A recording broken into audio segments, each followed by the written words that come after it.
Hi hello ನಮಸ್ಕಾರ. ನಾನು ನಿಮ್ಮ ಸಚಿನ್ ಬೆಕ್ಕ ಯೂಟ್ಯೂಬ್ ಚಾನಲ್ಗೆ ಸ್ವಾಗತ. ಇನ್ನು ನೀವು ನಮ್ಮ ಚಾನಲ್ ಅನ್ನ ಸಬ್ಸ್ಕ್ರೈಬ್ ಮಾಡಿಲ್ಲ ಅಂದ್ರೆ ಸಬ್ಸ್ಕ್ರೈಬ್ ಮಾಡಿ, ಲೈಕ್ ಮಾಡಿ, ಕಮೆಂಟ್ ಮಾಡಿ, ಶೇರ್ ಮಾಡಿ. ಹೆಚ್ಚಿನ ವಿಡಿಯೋಗಳಿಗಾಗಿ ಬೆಲ್ ಐಕಾನ್ ಅನ್ನ ಪ್ರೆಸ್ ಮಾಡಿ. ಸ್ನೇಹಿತರೆ, ನಾನು ಈ ವಿಡಿಯೋದಲ್ಲಿ ನಿಮಗೆ ತಿಳಿಸಿಕೊಟ್ಟಿರ್ತಕ್ಕಂಥದ್ದು ಹೊಯ್ಸಳ ದೇವಾಲಯಗಳಲ್ಲಿ ಅಧಿಷ್ಠಾನದ ಪಟ್ಟಿಕೆಗಳಲ್ಲಿರ್ತಕ್ಕಂತಹ ವಿಶೇಷತೆ. ಆ ವಿಶೇಷತೆಯನ್ನ ನಾನು ನಿಮಗೆ ಈ ವಿಡಿಯೋದಲ್ಲಿ ಸಂಪೂರ್ಣವಾಗಿ ತೋರಿಸ್ತಕ್ಕಂತಹ ಪ್ರಯತ್ನವನ್ನ ಮಾಡ್ತೇನೆ. ಸ್ನೇಹಿತರೆ, ಸಮಕಾಲೀನ ಸಾಹಿತ್ಯದ ಶೈಲಿಯ ವೈಭವದ ನಿರೂಪಣಾ ವೈಖರಿಗೆ ಪ್ರತಿಸ್ಪರ್ಧಿಯಾಗಿ ಸೃಷ್ಟಿಯಾಗಿರ್ತಕ್ಕಂಥದ್ದು ಶಿಲ್ಪಕಲಾವಿದರ ಕೈಚಳಕಕ್ಕೆ. ಕವಿಗಳು ಕಾವ್ಯ ರೂಪದಲ್ಲಿ ಸೃಷ್ಟಿ ಮಾಡಿರೋ ಕಥಾವಸ್ತುವನ್ನ ಶಿಲ್ಪಿಗಳು ಸಮರ್ಥವಾಗಿ ಕಣ್ಣಿಗೆ ಕಟ್ಟುವಂತೆ ದೃಶ್ಯ ಕಾವ್ಯಗಳ ರೀತಿಯಲ್ಲಿ ಶಿಲ್ಪಗಳನ್ನ ಸೃಷ್ಟಿ ಮಾಡಿರ್ತಕ್ಕಂಥದ್ದು ಅದ್ಭುತವಾಗಿರ್ತಕ್ಕಂತಹ ವಿಷಯ. ಸಾಮಾನ್ಯವಾಗಿ ಹೊಯ್ಸಳ ದೇವಾಲಯಗಳಲ್ಲಿ ಅಧಿಷ್ಠಾನದ ಮೇಲ್ಭಾಗದಲ್ಲಿ ಇರ್ತಕ್ಕಂಥದ್ದೇ ಪಟ್ಟಿಕೆಗಳು ಅಂತ ಕರಿತೀವಿ. ಈ ನಾನು ನಿಂತಿರ್ತಕ್ಕಂತಹ ಜಾಗ ಏನಿದೆ, ಇದು ಅಧಿಷ್ಠಾನದ ಭಾಗ. ಈ ಭಾಗ ಏನಿದೆ, ಇದನ್ನ ಪಟ್ಟಿಕೆಗಳು ಅಂತ ಕರಿತೀವಿ. ಇದರ ಮೇಲ್ಭಾಗವನ್ನ ಭಿತ್ತಿ ಅಂತ ಕರಿತೀವಿ.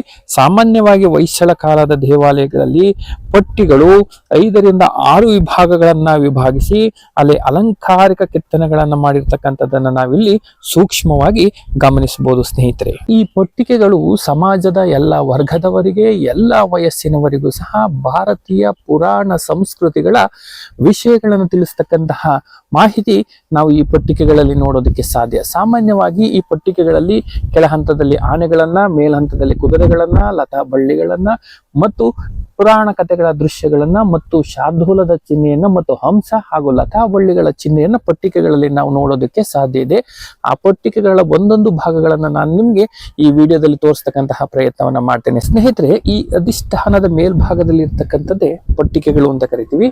ಈಗ ನೋಡಿ, ನಾನು ಈ ಕೆಳಗೆ ತೋರಿಸ್ತಾ ಇರ್ತಕ್ಕಂಥದ್ದು ಈ ಕೆಳಗಿನ ಪಟ್ಟಿ. ಇದು ಆನೆಗಳನ್ನ ಕೆತ್ತಿರ್ತಕ್ಕಂಥದ್ದನ್ನ ಕಾಣ್ಬೋದು. ಈ ಆನೆಗಳಲ್ಲೂ ನೋಡಿ ಸೂಕ್ಷ್ಮವಾಗಿ ಅವುಗಳಿಗೆ ಆಭರಣಗಳನ್ನು ಸಹ ಕೆತ್ತಿರ್ತಕ್ಕಂಥದ್ದು. ಒಂದೊಂದು ಆನೆಗಳು ಸಹ ಒಂದೊಂದು ಭಂಗಿಯ ರೀತಿಯಲ್ಲಿ ಕೆತ್ತನೆ ಮಾಡಿರ್ತಕ್ಕಂಥದ್ದು ಇಲ್ಲಿ ವಿಶೇಷವಾಗಿ ಕಾಣ್ತಕ್ಕಂಥದ್ದು. 2ನೇ ಹಂತದಲ್ಲಿ ಕುದುರೆಗಳನ್ನ ಕೆತ್ತನೆ ಮಾಡಿರ್ತಕ್ಕಂಥದ್ದನ್ನ ಕಾಣ್ಬೋದು. ಕುದುರೆಗಳನ್ನ ಓಡಿಸ್ತಕ್ಕಂತಹ ಕುದುರೆ ಸವಾರರು, ಕುದುರೆಗೂ ಸಹ ಜ್ಯುವೆಲರ್ಸ್ ಅಥವಾ ಆಭರಣಗಳ ರೀತಿಯಲ್ಲಿ ಕೆತ್ತನೆ ಮಾಡಿರ್ತಕ್ಕಂಥದ್ದು ಮತ್ತು ಕುದುರೆ ಸವಾರರನ್ನು ಸಹ ನಾವಿಲ್ಲಿ ಕಾಣ್ಬೋದು. ಒಂದೊಂದು ಕುದುರೆಗಳು ಸಹ ವಿಶಿಷ್ಟವಾಗಿರ್ತಕ್ಕಂತಹ ರೀತಿಯಲ್ಲಿ ಕೆತ್ತನೆಗಳನ್ನ ಮಾಡಿರ್ತಕ್ಕಂಥದ್ದು 2ನೇ ಹಂತದಲ್ಲಿ ಕಾಣ್ಬೋದು. 3ನೇ ಹಂತದಲ್ಲಿ ಲತಾ ಸುರುಳಿಗಳು ಅಥವಾ ಬಳ್ಳಿಗಳನ್ನ ಕೆತ್ತಿರ್ತಕ್ಕಂಥದ್ದನ್ನ ಕಾಣ್ಬೋದು. ವೃತ್ತಾಕಾರವಾಗಿ ಈ ಬಳ್ಳಿಗಳ ರೀತಿಯಲ್ಲಿ ಸುರುಳಿಗಳನ್ನ ಕೆತ್ತಿರ್ತಕ್ಕಂಥದ್ದನ್ನ ನಾವಿಲ್ಲಿ 3ನೇ ಪಟ್ಟಿಯಲ್ಲಿ ಕಾಣ್ಬೋದು.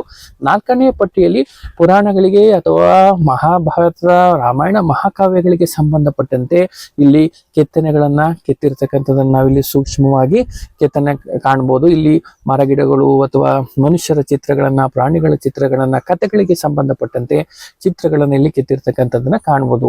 ಇಲ್ಲಿ 5ನೇ ಹಂತದ ಪಟ್ಟಿಕೆಯಲ್ಲಿ ಶಾರ್ದೂಲಗಳನ್ನ ಇಲ್ಲಿ ಕಾಣೋದಕ್ಕೆ ಸಾಧ್ಯ ಇದೆ. ಈ 5ನೇ ಪಟ್ಟಿಕೆಯಲ್ಲಿ ಸಂಪೂರ್ಣವಾಗಿ ಶಾರ್ದೂಲಗಳ ಚಿತ್ರಗಳನ್ನ ಇಲ್ಲಿ ಕೆತ್ತಿರ್ತಕ್ಕಂಥದ್ದನ್ನ ಸ್ನೇಹಿತರಲ್ಲಿ ನೀವು ಗಮನಿಸಬಹುದು. ಇಲ್ಲಿ 6ನೇ ಪಟ್ಟಿಕೆ ಏನಿದೆ, ಇಲ್ಲಿ ಹಂಸಗಳನ್ನ ಕೆತ್ತಿರ್ತಕ್ಕಂಥದ್ದನ್ನ ಕಾಣ್ಬೋದು. ಈ ಹಂಸಗಳು ಸಹ ಬಹಳ ಸುಂದರವಾಗಿರ್ತಕ್ಕಂತಹ ರೀತಿಯಲ್ಲಿ ಒಂದಕ್ಕೊಂದು ವಿಭಿನ್ನವಾಗಿರ್ತಕ್ಕಂತಹ ರೀತಿಯಲ್ಲಿ ಹಂಸಗಳ ಪಟ್ಟಿಗಳನ್ನ ಕೆತ್ತಿರ್ತಕ್ಕಂಥದ್ದನ್ನ ನಾವಿಲ್ಲಿ ಗಮನಿಸಬಹುದಾಗಿರ್ತಕ್ಕಂತಹ ಮುಖ್ಯ ವಿಷಯ. ಹೀಗೆ ಹೊಯ್ಸಳರ ಕಾಲದ ದೇವಾಲಯಗಳು ಬಹಳ ಸೌಂದರ್ಯಕ್ಕೆ ಹೆಸರವಾಗಿರ್ತಕ್ಕಂಥದ್ದಕ್ಕೆ ಕಾರಣ ಏನು ಅಂತಂದ್ರೆ ಈ ಪಟ್ಟಿಗಳನ್ನ ಅಳವಡಿಸಿರ್ತಕ್ಕಂತಹ ರೀತಿ, ಪಟ್ಟಿಗಳಲ್ಲಿ ಕೆತ್ತನೆ ಮಾಡಿರ್ತಕ್ಕಂತಹ ಶಿಲ್ಪಗಳು, ಅದರ ಹಿಂದಿರ್ತಕ್ಕಂತಹ ವಿಚಾರಗಳೇ ದೇವಸ್ಥಾನದ ವೈಭವವನ್ನ, ದೇವಸ್ಥಾನದ ಜ್ಞಾನವನ್ನ, ದೇವಸ್ಥಾನ ಒಂದು ಸಾಂಸ್ಕೃತಿಕ ಕೇಂದ್ರವಾಗಿತ್ತು ಎಂಬತಕ್ಕಂತಹ ಅಂಶವನ್ನ ಈ ಪಟ್ಟಿಕೆಗಳು ಸಾಕ್ಷಿಯಾಗಿ ನಿದರ್ಶನ ಪಡಿಸ್ತಕ್ಕಂಥದ್ದನ್ನ ಇಲ್ಲಿ ಗಮನಿಸಬಹುದು ಸ್ನೇಹಿತರೆ. ಹೀಗೆ ದೇವಾಲಯಗಳು ಸಾಂಸ್ಕೃತಿಕ ಕೇಂದ್ರಗಳು, ಧಾರ್ಮಿಕ ಕೇಂದ್ರಗಳು ಹೇಗೋ ಶೈಕ್ಷಣಿಕ ಕೇಂದ್ರಗಳು ಆಗಿದ್ದು, ಈ ದೇವಾಲಯಗಳಲ್ಲಿ ಜ್ಞಾನ ಸಿಗ್ತಕ್ಕಂಥದ್ದಕ್ಕೆ ಹೆಚ್ಚಿನ ಅವಕಾಶಗಳಿದೆ. ಕಾರಣ ಅಂತಂದ್ರೆ ರಾಮಾಯಣ, ಮಹಾಭಾರತ, ಭಾಗವತ ಪುರಾಣ, ಪಂಚತಂತ್ರ ಕಥೆಗಳು, ನೀತಿ ಕಥೆಗಳು ಮತ್ತು ಇತರ ಕಿರುತಾರ್ಜನೀಯದಂತಹ ಕಥೆಗಳನ್ನ ಇಲ್ಲಿ ಬಹಳ ವಿಸ್ತಾರವಾಗಿ ಕೆತ್ತನೆ ಮಾಡಿರ್ತಕ್ಕಂಥದನ್ನ ಇಲ್ಲಿ ಗಮನಿಸಬಹುದು. ಸ್ನೇಹಿತರೆ, ಈ ವಿಡಿಯೋದಲ್ಲಿ ಹೊಯ್ಸಳ ದೇವಾಲಯದ ಪಟ್ಟಿಕೆಗಳ ಬಗ್ಗೆ ನಾನು ಮಾಹಿತಿಯನ್ನ ನೀಡಿದ್ದೇನೆ. ಈ ವಿಡಿಯೋವನ್ನ ಸಹಕಾರ ಮಾಡಿದ್ದಕ್ಕೆ ಅಭಿಷೇಕ್ ಅವರಿಗೆ ತುಂಬ ಹೃದಯದ ಧನ್ಯವಾದಗಳು. ಮತ್ತೊಂದು ವಿಡಿಯೋದೊಂದಿಗೆ ನಾನು ನಿಮ್ಮನ್ನ ಭೇಟಿ ಮಾಡ್ತೇನೆ. ಅಲ್ಲಿವರೆಗೂ ನಮಸ್ಕಾರ.